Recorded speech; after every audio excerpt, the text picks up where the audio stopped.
السلام علیکم ورحمۃ اللہ وبرکاتہ. الحمد للہ رب العالمین والعاقبۃ للمتقین والصلاة والسلام علی رسولہ الکریم. اعوذ باللہ من الشیطان الرجیم. بسم اللہ الرحمن الرحیم. لقد کان لکم فی رسول اللہ اسوۃ حسنہ. صدق اللہ العظیم.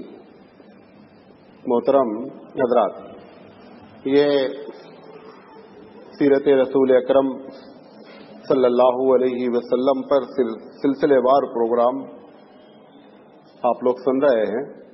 آج اس کا 131واں درس ہے، 131، اور ہم بات کر رہے ہیں کہ اللہ کے رسول صلی اللہ علیہ وسلم تبوک پہنچ چکے ہیں، اور تبوک میں آپ نے جو ہے وہ اپنے اصحاب کو ایک تقریر کی ہے. یہ تقریر ضیاء النبی سے میں نے نوٹ کی ہے آپ کے سامنے، اور غالباً سیرت کی بڑی مشہور کتاب ہے سبل الہدی، اس میں بھی یہ تقریر جو ہے وہ ذکر ہے.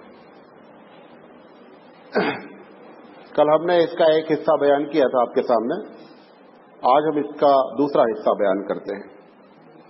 اللہ کے رسول صلی اللہ علیہ وسلم نے فرمایا کہ اشرف الحدیث ذکر اللہ. تمام باتوں میں سب سے بہتر بات جو ہے وہ اللہ کا ذکر ہے. دیکھیں، ذکر دو طریقے کا ہوتا ہے. ایک ہوتا ہے آپ زبان سے ذکر کریں، کبھی تسبیح کی شکل میں پڑھا جاتا ہے، تسبیح لے کر کے پڑھا جاتا ہے.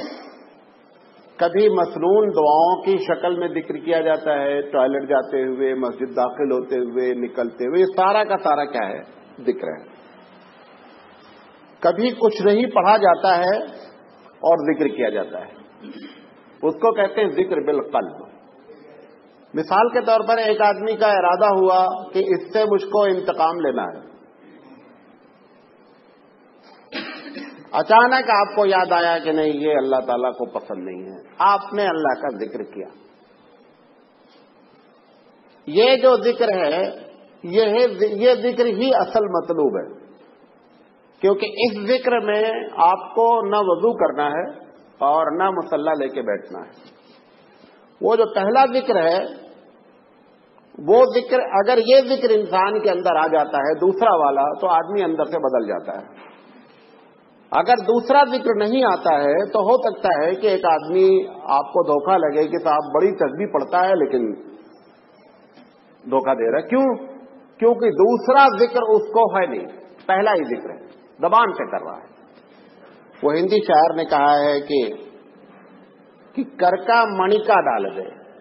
کر کہتے ہیں ہندی کو ہاتھ میں جو مالا اس کو پھینک، من کا مణیکا پھیر، من کے اندر جو مالا اس کو جپ. وہ جو من کا مالا ہے وہی مالا کیا ہے؟ ذکر بالقلب ہے.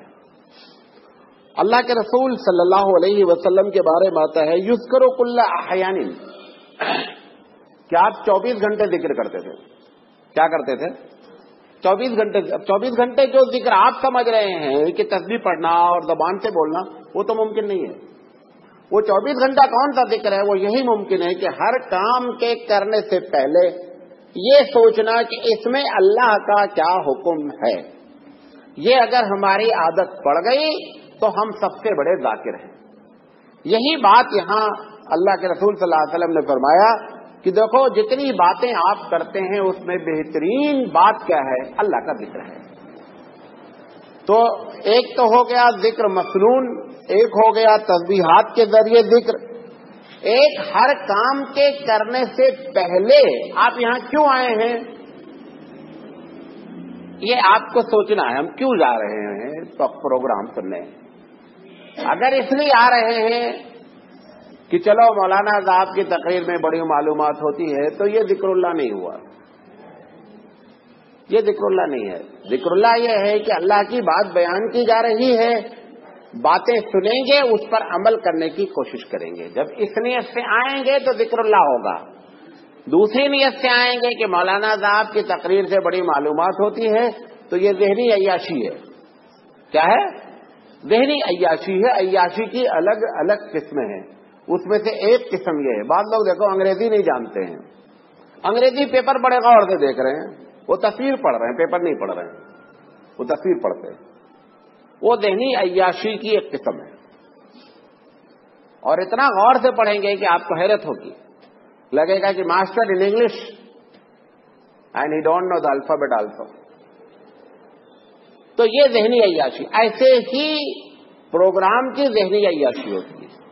اگر ہماری نیت عمل کرنا ہے تو بہترین چیز ہے. اچھا، دوسری بات یہ جو اللہ کے رسول فرما رہے ہیں کہ بہترین بات اللہ کا ذکر ہے. ایک عادت ڈال لیں اپنی زندگی میں، بہت سکون سے رہیں گے اور اللہ کے نزدیک بہت ہی اچھے بندے بن جائیں گے. وہ کیا ہے؟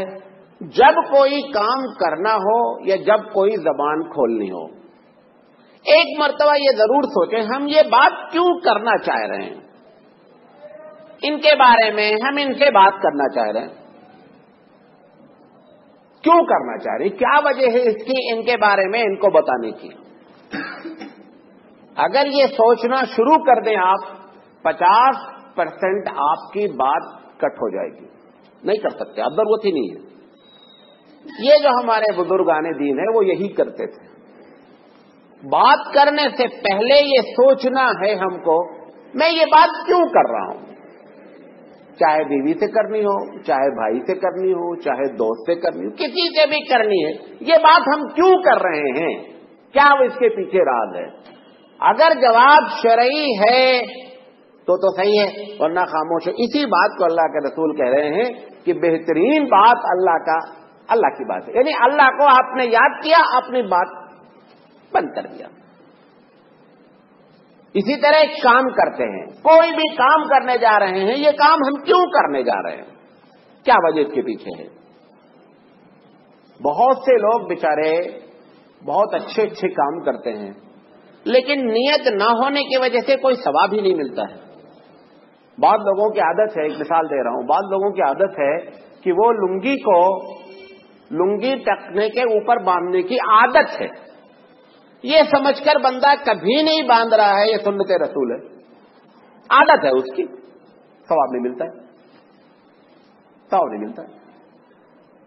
تو جو دو ہی چیز بتا رہا ہوں، جو کرنا ہے اس سے پہلے سوچنا ہے یہ ہم کیوں کرنے جا رہے ہیں، جو کہنا ہے اس سے پہلے یہ سوچنا ہم کیوں کرنا. اس کو آپ اپنی زندگی میں لازم کر لیں، بزرگ ہو جائیں گے. بزرگی کا کوئی ٹیبلٹ نہیں آتا ہے، جو اللہ کے رسول نے طریقہ بتایا ہے وہی بزرگی ہے. بات سمجھ میں آ رہی؟ اس کو لازم کریں اپنی زندگی میں، انشاءاللہ اتنا مزہ آئے گا آپ کو، ہزاروں فکر سے دور، ہزاروں ٹینشن سے دور. اب ایک آدمی ادھر سے گزرا، مثال دے رہا ہوں، اب ہم کو ٹینشن ہے کون گزرا ہے، کیا ضرورت ہے. اگر آپ سے متعلق ہوگا تو وہ آپ کے پاس آئے گا نا، آپ کو کیا پریشانی ہے. آپ اندازہ کریں کہ ہمارا زندگی کا ایک بہت بڑا وقت ان چیزوں میں بزی ہے جس کا کوئی حاصل نہیں ہے، کوئی فائدہ نہیں ہے. دو آدمی مسجد میں کونے میں بیٹھے باتیں کر رہے ہیں، کیا بات کر رہے ہیں بھائی، آپ سے متعلق ہوگی، آپ سے آ کر کے بات کرے گا.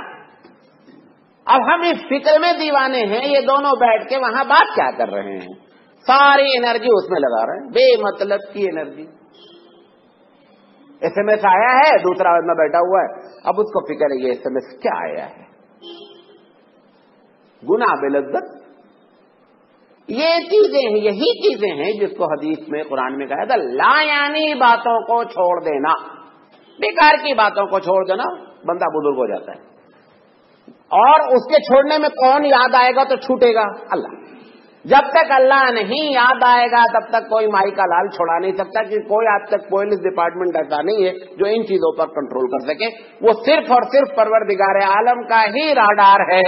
اگر آپ کو یہ ہے کہ اس کے راڈار میں ہم ریکارڈ ہو رہے ہیں تبھی چھوٹ سکتے ہیں، ورنہ ہم کبھی زندگی میں ان چیزوں سے پرہیز نہیں کر سکتے. اچھا، پھر آپ نے فرمایا احسن القصص ھذا القرآن، بہترین قصے جو ہیں، بہترین قصے وہ اس قرآن میں ہیں. مطلب کیا؟ جو اس میں لکھا ہے اس پر یقین ہو کہ یہ سب سے صحیح واقعات ہیں. نمبر 1، اسی میں سب سے زیادہ نصیحت ہے. وہ جو ہماری عادت مووی دیکھنے کی ہے، اس میں مووی میں کیا بتاتا ہے؟ یہ بھی معلوم ہے کہ یہ ہیرو یہاں سے کود رہا ہے، جھوٹ کود رہا ہے، پھر بھی ارے کیا ایکٹنگ ہے، جب یہ بات معلوم ہے جھوٹ بول رہا ہے تو اس میں کون سی اچنبے کی بات ہے؟ جتنی کہانی بنا رہا ہے ساری کی ساری کہانی جھوٹی ہے، اس کے باوجود ایسا مہو ہو کر کے دیکھ رہے ہیں، لگ رہا ہے کہ اگر آپ کو کہانی کا شوق ہے تو اس کی کہانی پڑھو جس میں نصیحت موجود ہے، جس کے سچ ہونے میں کوئی ڈاؤٹ نہیں ہے اور اس کے جھوٹ ہونے میں کوئی ڈاؤٹ نہیں ہے۔ وہ جو آپ دیکھ رہے ہیں کتنے لوگ ہیں جو کہانی کی کتابیں پڑھتے ہیں، جن کو عادت پڑ گئی کہانی کی کتاب کی، یاد رکھو کبھی زندگی میں دینی لٹریچر پڑھ نہیں سکتے۔ کیوں؟ وہ خشک ہوتا ہے، اس میں مرچ مسالہ ہوتا ہے۔ ہم انڈین ہیں، ہم کو ویسے بھی چٹکارا اچھا لگتا ہے، تو ہم کم مسالہ کم نمک کھاتے ہی نہیں۔ وہ چٹکارا لینے کے لیے ان کتابوں کو پڑھا جاتا ہے، اور جب عادت بگڑ جاتی ہے پھر آپ کو قرآن یا کوئی بھی دینی کتاب آپ کو اچھی نہیں لگتی۔ اور اگر دینی کتاب میں آدمی کا دماغ آ گیا تو پھر کوئی دوسری کتاب اچھی نہیں لگتی۔ تو سب سے بہترین کتاب اللہ کی کتاب ہے، اس میں جو واقعات ہیں وہ ہمارے لیے نصیحت ہیں، ان کو ہم کو پڑھنا چاہیے اور جاننا چاہیے۔ پھٹ کر ہم جانتے ہیں، جن کو آپ چلر کہتے ہیں، اکٹھا نہیں جانتے ہیں، تھوڑا یہاں سے تھوڑا وہاں سے۔ کبھی بیٹھ کر کے قرآن کے واقعات کو پڑھنے کی کوشش کریں۔ پھر آپ نے فرمایا خیر الامور عوازمها، بہترین عمل وہ عمل ہے جس کے کرنے میں دل میں شک نہیں ہونا۔ نہیں سمجھے بات؟ کام تو کر رہے ہیں لیکن اندر سے کیا ہو رہے ہیں؟ شک رکھے ہوئے ہیں، مبتلا۔ اور آپ کو معلوم ہے ایک تھوڑا سا شک بھی ہمارے ایمان کو کیا کرتا ہے؟ ختم کر دیتا ہے۔ اسی لیے اللہ کے رسول نے فرمایا کہ بہترین ایمان والا وہ ہے جو ایمان لایا اور اس پر ثابت قدم ہے۔ اب ثابت قدمی کب ہوتی ہے؟ جب نفع اور نقصان سامنے کھڑا ہوتا ہے۔ بس پہ جا رہے ہیں، وہ کہہ رہا ٹکٹ کیوں لے رہے ہو؟ ہم تم کو بام پہ چھوڑ دیں گے 300 روپے میں۔ کیا کہہ رہا؟ اب بات تو نکل گئی، سارے پرنٹ آؤٹ آ گئے۔ اب جو بندہ بیٹھال رہا ہے وہ اس کی جیب میں جانا ہے۔ ٹکٹ ہے 700 روپے کا، وہ بولتا ہے 300 روپے تو بیٹھ جاؤ۔ ہم بیٹھ گئے، میٹر والا آیا، کہا میٹر بہت آ رہا ہے، کہا گھما دیں، کہا گھما دو۔ جمعہ پڑھ کر آئے، جب میٹر والا آیا، جمعہ پڑھ کر کے آئے ہیں، میٹر والا کہہ رہا ہے میٹر وہ کیا کر دیں؟ پیچھے کر دیں، پرماننٹ کر دیں، پرماننٹ کر دو۔ نماز بھی پڑھ رہے ہیں۔ ہمارے ایمان میں جو ہے تزلزل ہے، ایمان آزمایا جاتا ہے نفع اور نقصان کے وقت۔ جب نفع اور نقصان آوے ایسے موقع پر کس کا دامن تھامے رہنا ہے؟ ایمان کا۔ اسی کا نام ہے اثبات، اسی کا نام ہے کہ ہم کو اپنے ایمان پر یقین ہے۔ ایک بات تو یہ اللہ کے رسول اعظم فرمانا چاہ رہے ہیں۔ دوسری چیز کہ جو بھی کام آپ کر رہے ہیں، اب مثال کے طور پر ایک آدمی غلطی کیا ہے، کوئی گناہ کیا، سوچتا اللہ کو کہاں اتنی چھوٹی چھوٹی باتیں وہاں یاد رہتی ہیں، اور پھر اتنا زمانہ ہو جائے گا، کہاں فائل نکالتا۔ اور اللہ کیا کہہ رہا ہے قرآن میں؟ فَمَن يَعْمَلْ مِثْقَالَ ذَرَّةٍ خَيْرًا يَرَهُ، اگر ایک دانہ برابر بھی نیکی کی ہے تو وہ بھی تمہارے اکاؤنٹ میں ہم شو کریں گے کہ آئی ہے، اور اگر ذرہ برابر برائی بھی کی ہے تو وہ بھی اکاؤنٹ میں شو ہوگی۔ اب ہم جو یہ سوچ رہے ہیں کیا، ارے ہمارا اتنا چھوٹا سا گناہ، کہاں وہاں فائل میں کروڑوں اربوں لوگ ہوں گے، کھربوں لوگ ہوں گے، وہاں ہماری فائل کہاں آئے گی؟ یہ بتا رہا ہے معاملہ کہ ہمارے ایمان میں جو ہے وہ رسخ نہیں ہے، راسخ پن نہیں ہے، ٹھوس پن نہیں ہے۔ اگر ٹھوس پن ہوتا تو اللہ کی بات پر ہم کو کیا ہوتا؟ یقین ہوتا، اور ہمارا عمل یہ ممکن ہے۔ دیکھیں یہ بات بھی یاد رکھیں، ایک آدمی کے ساتھ یہ بھی ممکن ہے کہ ایمان والا بھی ہو اور گناہ بھی کر رہا ہو، یہ چانسز ہیں، لیکن اس کو یہ سمجھتے رہنا چاہیے کہ ہمارے گناہ پر پکڑ ہوگی تب تو ایمان والا گناہ کر رہا ہے، اور گناہ بھی کر رہا ہے اور یہ سوچ رہا ہے کہ ارے کہاں وہاں ہوتا ہے۔ اب مطلب ایمان بھی ڈوب رہا ہے اس کا۔ اچھا یہ ہمارے کہنے کا نہیں مطلب ہے کہ ایمان رکھتے ہوئے گناہ کرتے جاؤ، یہ نہیں کہنا چاہ رہا ہوں، کیونکہ فوراً ہمارا جو پارٹنر ہے وہ دوسرے طریقے سے لا کر کے ہم کو پھنسانے کی کوشش کرتا ہے۔ تیسری چیز، چوتھی چیز، اسی پر ہم کو اصل بولنا ہے، اللہ کے رسول فرمایا شرُّ الْأُمُورِ مُحْدَثَاتُهَا، بدترین کام وہ ہے جو آدمی خود شریعت میں وضع کرتا ہے۔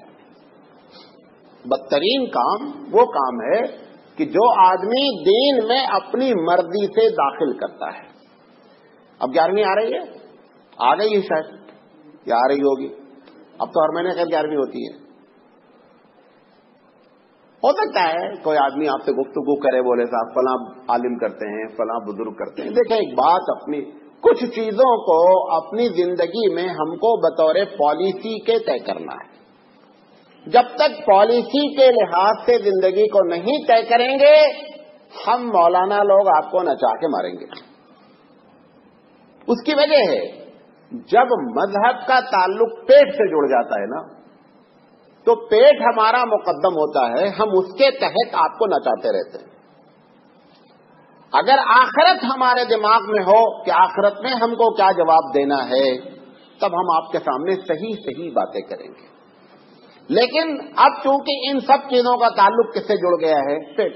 آپ اپنے مولانا کو چھوڑیے، آپ اپنی زندگی میں دیکھیے، جب آپ کے بزنس میں جہاں جہاں ناجائز ہوتا ہے، کتنا مشکل ہوتا ہے اس کو چھوڑنا، ہوتا نہیں؟ معلوم بھی ہو جاتا ہے کہ صاحب یہ ناجائز ہو رہا ہے، ادھر سے ادھر سے مولانا چراغ صاحب سے نہیں پوچھنے کا ہے، چلو فلاں سے پوچھیں گے، دیکھیں وہ کیا کہتا ہے۔ وہ جو معاملہ ہوتا ہے بزنس کا، اس میں کیا ہے، ہمارا دل بتا چکا ہوتا ہے، چھوڑنا مشکل ہوتا ہے۔ ایسے ہی مولانا لوگوں کا معاملہ ہے۔ اب یہ ہماری ساری چیزوں کا تعلق ہمارے پیٹ سے جڑ گیا ہے، لہذا اس میں آپ کو بہت زیادہ ہوشیار رہنا ہے۔ اب آپ سوچ رہے ہوں گے کہ مولانا ہماری کیا غلطی ہے، مولانا لوگ ایسا بول رہے ہیں، ہم دیکھیں کوئی کسی کی قبر میں نہیں جائے گا۔ یہ کہہ کر کے بات نہیں بنے گی کہ میں 11ویں کیا اس لیے لذا وہ فلاں مولوی صاحب بولے 11ویں کرو تو میں 11ویں کیا۔ وہی مولوی صاحب ان سے بولیں ایک چاول 40 روپے کلو ہو، وہی مارکیٹ میں چاول 20 روپیہ کلو ہو، مولوی صاحب کے پاس سن کر کے 40 روپے چاول تو نہیں خرید کے لے کر آ جاتے، تب تو بولتے مطلب کیا میں پاگل ہوں 40 روپے خرید لوں؟ تب تو ہم اپنی عقل کا استعمال کرتے ہیں کہ مولوی صاحب کے کہنے پر بات نہیں کرتے۔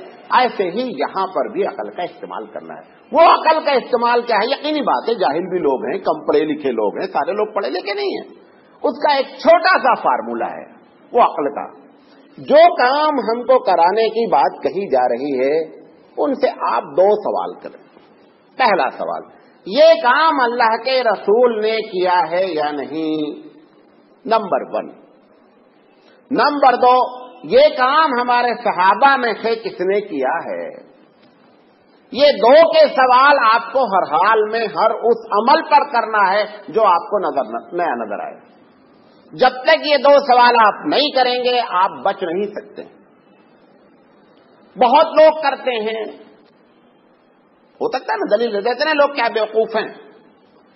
ہندوستان میں 65 کروڑ سے 70 کروڑ لوگ بت کی پوجا کرتے ہیں، اس کے باوجود آپ کہتے ہیں غلط ہے۔ 70 کروڑ بہت ہوتا ہے، 1/10 آف دا ورلڈ پاپولیشن ہوتی ہے، اس کے باوجود آپ دھڑلے سے کہہ دیتے ہیں کہ صاحب یہ غلط ہے۔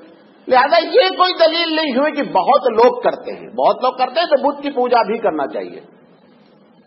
ہم سے ایک صاحب نے یہی بات کہی کہ مولانا آپ کہتے ہیں کہ قبروں پہ لوگ جاتے ہیں، دعا مانگتے ہیں، کوئی فائدہ نہیں ہوتا۔